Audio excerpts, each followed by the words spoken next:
Do you remember growing your first $900 tomato and thinking, gosh, if I just had gone to the grocery store, it would have been way cheaper? Yeah, same. But we are not doing that anymore. Welcome to the Food, Farm, and Finance Podcast. I'm your host, Austin Graff, and together we are going to build our farms, homesteads, and gardens without destroying our finances. So let's get that bag of soil and money.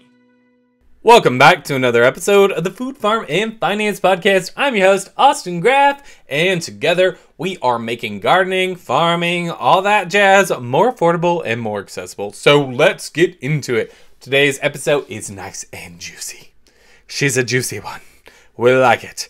Today we are talking about, is it cheaper to buy plant starts or should you just buy seeds? Which one is going to stretch your budget further, and some pros and cons of both. So I'm really excited about this one. I'm excited about them all though, because this whole podcast was my idea and hopefully I'd be excited about them, right? But I think this one has some really juicy nuggets, okay? And I'm talking really juicy. I told you, this episode was juicy. It's like some McNuggets up in here. Yum. All right, so before we get into it, though, a message from today's sponsors. Today's sponsor is once again me. I sponsor myself because I'm a hard-working, middle-class kind of guy, all right? I'm just doing my best out here. But if you have a few little dollars to spare, run on over to Duck River Apothecary. That's my tea business. We blend wellness blends so you can drink delicious, cozy teas while feeling your best, to feel your best, and to boost your health. If you want to support this podcast in any way, that's the easiest way. Just go over there, buy a few tea blends for yourself, for your friend, for your mom, for your mama's mom. I don't really care what you do, but if you want to support us, that's a great place to do it, and I'll put the link in the show notes. Now back to the episode. All right, y'all. So this episode is going to be kind of fun. I love doing this because I love watching all these people go out and start their gardens and spend $74 million. And I'm like, all right, that's not what we're doing here, folks. The whole goal is to garden on a budget so that we can grow amazing food and produce for our family and friends and ourselves and not spend $9 billion, okay? Billion isn't even a word, but that's how upset I am about the way people go out and spend on their gardens. And myself, I'm really yelling at myself because I do this too. I think this is a great little episode to learn where you can stretch your dollar a little bit and where you can make your dollars work harder for you in the garden. So let's just hop right into the cost breakdown, all right? Is it cheaper to start a garden from seed or should you just buy transplants? The average cost of a seed packet, depending on what kind of seeds, it can literally be as cheap as $1 all the way up to $5 per packet. They also have really great programs in place that I've talked about in past episodes where you can get involved in seed exchanges or the library program and basically get seeds for free. So seeds can be cheap. So just to put it really candidly, in for like kind of spoilers, if you don't want to listen to the rest of the episode, but please do because I need your support, is seeds are way cheaper than transplants. The end. Capiche? Caposh. But there's a lot more that goes into it. So the average quantity in these seed packets can be anywhere from 20 to 500 seeds per packet. So if you're talking like tomatoes, good golly almighty, you are going to have lots of tomatoes if you just have one seed packet of tomatoes. And let's be real, most people don't even have space to plant that many tomatoes in their garden, but you're getting a lot of plants for potentially about the same price as you would get for just one plant at the garden center. So transplants regularly cost anywhere from $2 to $5. I was at the Home Depot, and the Home Depot was like, not to call you out, Home Depot, because I know you don't really probably set these prices. These are just like the recommended prices because Lowe's was the same. All these big box stores, the same. But they were charging $5.99 for a broccoli plant, and no thank you. I don't like broccoli on a good day. I am not spending $6 to grow one broccoli plant that would cost maybe like $1.50 to buy at the store. What? No. Crazy sauce. Do not do that, people. Do not do that. But it has gotten a little out of control. But on average, transplants can cost anywhere from $2 to $5 per plant. So, you know, there's a lot of pros and cons here. Okay, so let's not just leave it at oh my gosh, seeds are way cheaper, okay? Because there's some hidden cost involved with seeds that are really not so hidden. And it's that, first and foremost, it takes time, right? Like, transplants, you go and buy them and they're ready to go in the garden. You're like, boop, bloop, bloop, bloop, and then you're done, okay? Talk about an easy, light workload for gardening, right? But is it the most economical, affordable? No, it's not. It's really, really, really not. But if you start with seeds, seeds need a lot too, because you're going to need seed starting supplies. So we're talking trays, growing mix. You might need grow lights. You might need heat lights, depending on heat lights. Haha, heat mats. Depending on, your house, etc. So you're talking anywhere from a couple bucks if you're scrappy, all the way to a couple $100 if you're really not scrappy, just to get a nice setup in place. And then on top of that, you have all the time. You're going to water them. You're going to thin them. You have to transplant them. You might have to transplant them a couple times. Odds are you might kill some. You're probably going to kill some. You're probably going to kill a lot, because if you weren't killing plants all the time, I don't think you'd be listening to this podcast, to be honest. I kill the crap out of some plants. I am a plant killer. My thumbs, very, very black thumbs. The thing that makes me succeed in the garden is I plant more than I plan to kill. All right? That's just simple math. Overseed to succeed, okay? There's a lot that's going to go into seed starting. So if you're someone who has like really highly valuable time, so like you're an executive and you make all them dollar bills, I don't know what you're doing listening to this podcast, but if you are, if you're here supporting me, thank you. Follow along, subscribe. Leave a review, a positive one. But odds are if you're making like hundreds of dollars an hour, it's probably going to make more sense for you to just buy transplants and put it out in your garden. Because let's be real, at that point, you're probably not really worried about the frugality aspect. You're probably just more worried about, I want to know where my food's coming from. I want to produce better food for my family. And at that point, just buying transplants is accomplishing that goal, right? If you're like me and your time means nothing, which is why I'm recording this podcast, you're going to start stuff from seed because you got the time. And there's a lot of ways to make it cheaper, right? So I've talked about this on my last episode. Save those like strawberry containers, save your any like plastic dairy container to start your seeds in. Use toilet paper rolls, start your seeds in. There's loads of ways. You don't need fancy equipment. You don't need all this and that and all that jazz to get your seeds started. It can really, really help to have all the jazz, but it's not a requirement, and you can probably do pretty good. One thing I'll say, if you're starting your own seeds, and we can get into this, but do not just set them by a windowsill in winter and think they're going to get enough light, because they just flat will not. There's not enough daylight hours in the winter in most areas, mine included, to have healthy seed starts without additional lighting, okay? Sidebar, tangent is over. Let's just kind of go through when it makes sense to sow your own seeds versus to buy transplants. And at the end of this episode, I am going to give you my definitive list, okay? My list of what I sow seeds from and what I buy transplants for.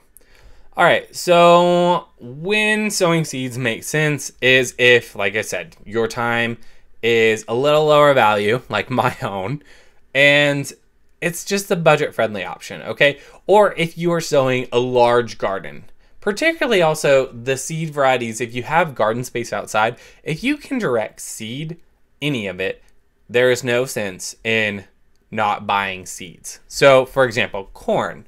There's no sense in transplanting corn for me here. Corn seeds go right in the garden here in Tennessee. Is no problem. They come up and it's like, bam, I am a corn king, okay? King of corn. And they look amazing. And I don't have to transplant anything out. I did see corn transplants for sale this year. I was like, what the actual heck is happening with the world? It was like $6 for 6 corn plants. For the record, if you are planting corn, plant them in blocks. Otherwise, they do not pollinate properly and you will not have good corn. That is my little 2 cents on the corn thing. But lettuce. Lettuce is very easy to direct, so right into the ground. Beans, peas, root vegetables. We do not transplant root vegetables, okay?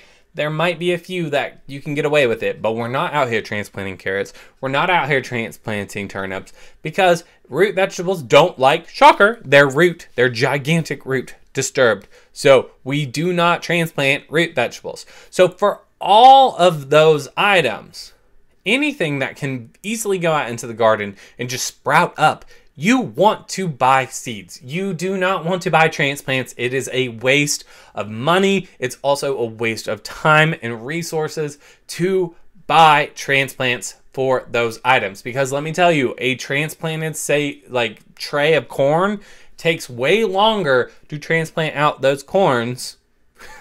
Corns. I don't know if it's corns or not.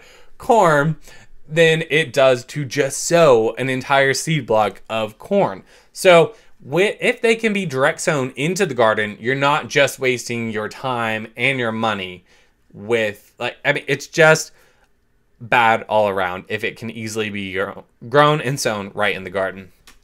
With that said, you've got other things like eggplant, for example. Eggplant in my garden is like not the world's biggest producer, but you do produce a decent amount of eggplant with one plant, depending on the variety, of course.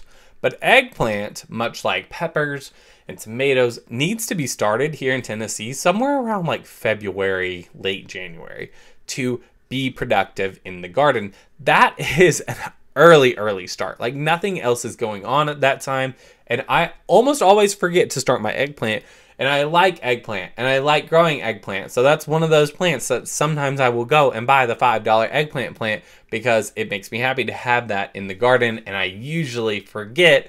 So if you're doing something like that with eggplant, with peppers, with tomatoes, they take a much longer time to be productive. So their growing season's long. So you've got to plant them really early. So you're going to have to deal with plants in like February and January, whereas you might not with some of the other items. I think those are great options to maybe buy transplants because you're going to have to like rig up this whole setup, get the setup ready just to handle a few eggplant plants, right? And that might not be worth it. It might not make sense. It just probably doesn't math out. Even if you love an eggplant, right? And I like an eggplant. I'm a huge fan. But so I will do that. I do try and grow my own, but I don't beat myself up too much if I don't quite hit that mark. It is still way cheaper to grow your own, just simply because you can take one packet for like $3.89 and have like 10 eggplant plants. But also, gauge the size of your garden. I think this is an important key thing to note, particularly with things like peppers and eggplants and tomatoes. Like tomatoes is a biggie. One packet of tomato seeds is like 25 tomato seeds. Yes, the packet might be cheaper than that transplanted plant, but odds are your garden size might not support 25 tomato plants. Like, do you need all that? So what's the point? You could save the seeds for next year potentially. There's a lot that you could do, but at that point, if you're just really wanting one, it doesn't really make sense to go through the process of the seed setup, seed starting, soil mix, just to grow maybe one tomato plant that you could buy for a few bucks somewhere else. So I think that's another key thing to think about is your volume. If you're growing more volume, larger gardens tend to do better if you're going to start from seed. If you're going for like really small garden, you have just like a little balcony and you don't have a ton of space, then it probably makes more sense to just buy a couple transplants. And I think that's true pretty much of space requirements too, because if you don't have a ton of space for your garden, you might not have a ton of space for seed starting, so it's probably not very practical to seed start. So that's definitely something I think is, you know, it just makes sense to me. So I prefer kind of a blend of each, right? So the things that are going to take a long time, or if they're highly productive. So when I say highly productive, I mean when I'm looking at peppers, for example, I love to buy a jalapeno pepper plant because I don't need a whole seed packet of jalapeno pepper plants because they will produce like crazy. Like you're going to have jalapenos for days from just one plant. But I will buy a jalapeno pepper plant. I will not buy a bell pepper plant because bell peppers tend to produce a few bell peppers. Some can produce a lot more, but I don't have much success with them. And I spend $5 on a bell pepper plant just so that stupid bell pepper plant can produce like 3 bell peppers, which I could have bought for like cheaper than I bought the pepper plant for and I put all that work into, that's a big no for me. Absolutely not. And then the last thing I will say is volume makes sense to buy transplants. So if it's going to be a heavy producer, go ahead. Or if it's a perennial. So if it's something that's going to come back year after year, perennials take a long time to get established from seed a lot of times. So I think it's a really good option to just go ahead and buy perennials. So I'm talking like herbs and, you know, things of that nature. So like your thyme, your sage, things that are going to come back year after year, just buy the perennial plant and hopefully you don't kill it. Like that's the goal. Don't kill it. If you don't kill it, you're going to have potentially thyme for the rest of your life, at which point you never have to buy that again. And I mean, truly, you're going to be set up and it's going to pay for itself again and again and again and again. So it's not going to matter that you bought the transplant and you're going to save yourself a lot of time. Did you see what I did there? That was such a good joke. I'm so underappreciated in my time. All right. Last thing I'm going to say on this, and I know I've just been talking quite a lot, is that when you are thinking about your garden and planning out what you want, it's okay for it to be kind of this blend and this mix of, I'm going to start some things from seed. I'm going to start some things from plant. That is kind of perfect. But what I will say is when you are buying transplants, you also don't know what they sprayed on those plants. So if you have the space and you have the time and you have the ability to start your own plants from seed, you are going to end up with a plant that makes sense for you and your personal preferences. So if you don't like all the chemicals and pesticides that sometimes are sprayed on plants, then you need to be growing your own. If you want certain specific fun, unique varieties that you can't find at the store, you need to be growing your own. Basically, growing your own plants from seed is not only a budget option and an affordable option, but it's the option that you want to take if you want to have control over your garden, complete control over your garden's destiny, the variety, what is sprayed on the plants, because there's residual. I know there's probably a lot of science that says, you know, anything sprayed on the little baby plants doesn't carry over into the fruit, whatever, blah, blah, blah, blah, blah. But I would much rather know that my little tiny baby plants were sprayed with things that I'm comfortable with and things that ideally are not, I prefer not to spray at all. So I think that's a really important consideration when you're deciding, will I buy transplants? Will I start from seed? There's a lot more variety and you have a lot more control with what is sprayed on your plants and what they are doing to your plants before you get it, if you just buy seeds. And then the last little bit is if you're purchasing heirloom seeds, not so much with transplants, because a lot of transplants are typically hybridized, meaning if you try to save those seeds, they might not come back, right? Like they might not come back and look the exact way they did before. Sometimes they will, sometimes they won't. But if you are planting heirloom varieties and you buy those seeds and you start them from seed, you can pretty well and good and save those seeds indefinitely for the rest of your life. Meaning you can purchase those seeds, and if you really want to take the time, you make that investment one time. You can save seeds year after year and always have that variety in your garden should you choose. So I have some San Marzano tomatoes outside. Those are my favorite tomato. They're a great sauce tomato. If you want a sauce tomato, get you a San Marzano, okay? That is the tomato of Italy, in my opinion.